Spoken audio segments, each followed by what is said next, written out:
విద్యాశాఖ మంత్రి నారా లోకేష్ తీసుకున్న ఒకే ఒక్క నిర్ణయంతో 8 లక్షల మంది విద్యార్థుల జీవితాల్లో వెలుగులు నిండబోతున్నాయి. గడిచిన 3 సంవత్సరాల్లో తుగ్లక్ పరిపాలనలో కనీసం విద్యార్థుల ఫీజులు కూడా కాలేజీలకు చెల్లించకపోవడంతో చదువు పూర్తయినా కూడా 8 లక్షల మంది విద్యార్థులకు సర్టిఫికెట్లు ఇవ్వలేదు. వారు కనీసం ప్రైవేటు ఉద్యోగంలో జాయిన్ అవ్వాలన్నా కూడా సర్టిఫికెట్ లేనిది ఎవరు తీసుకోడు.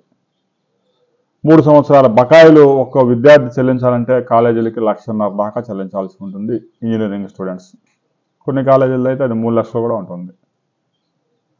చెల్లించలేక చాలామంది సర్టిఫికెట్లు తీసుకోలేదు. ఉద్యోగాలు వచ్చినా కూడా జాయిన్ కాలేక ఇబ్బంది పడుతున్నారు. ఇదే విషయాన్ని ప్రజా దర్బార్లో నారా లోకేష్ దృష్టికి తీసుకొచ్చారు. అయితే ఇది మీ ఒక్కరి సమస్య కాదు. ఇలా 8 లక్షల మంది విద్యార్థులు ఇదే సమస్యను ఎదుర్కొంటున్నారు. దాదాపు కాలేజీలకి గత ప్రభుత్వం 3,900 కోట్ల రూపాయలు బకాయిలు పెట్టేసి పోయారు. 8 లక్షల మంది విద్యార్థులు సర్టిఫికెట్లు అందలేదు.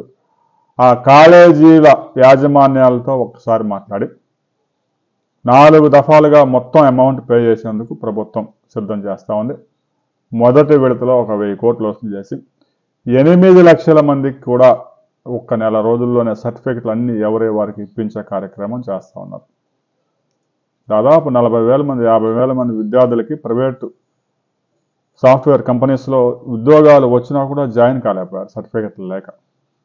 ఇక చాలామంది బీటెక్ చదివి సర్టిఫికెట్లు తీసుకొని ఎంటెక్ జాయిన్ అవుదాం అన్నా కూడా సర్టిఫికెట్స్ లేకపోతే ఎక్కడ తీసుకోరు. దీంతో 8 లక్షల మంది విద్యార్థులకి కొద్ది రోజుల్లోనే వారి సర్టిఫికెట్లు వారికి ఇచ్చే కార్యక్రమం జరగబోతా ఉంది.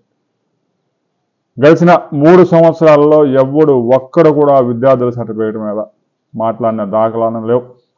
7వ తరగతి కూడా పాస్ కాని మాజీ విద్యామంత్రి బొత్స డిగ్రీ పాస్ అయ్యాను అని చెప్పుకుంటూ ఆశా అంటూ కాలం గడిపేశాడు.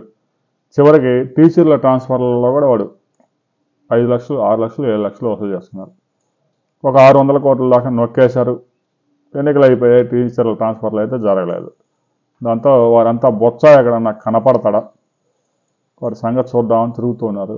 వాడైతే కనపడకుండా హైదరాబాద్ పారిపోయినట్టు తెలుస్తూ ఉంది. రాబోయే కొద్ది రోజుల్లో ఆ 8 లక్షల మంది విద్యార్థులకి సర్టిఫికెట్లు కొద్ది రోజుల్లోనే మీ చేతికి వస్తాయి. ఆ తర్వాత మీరు ఎక్కడైనా ఉద్యోగంలో జాయిన్ అవ్వచ్చు. లోకేష్ తీసుకున్న ఈ నిర్ణయం మీద మీ అభిప్రాయాలు తెలియజేయండి. వీడియో నచ్చితే లైక్ చేయండి, షేర్ చేయండి, సబ్స్క్రైబ్ చేసుకోండి.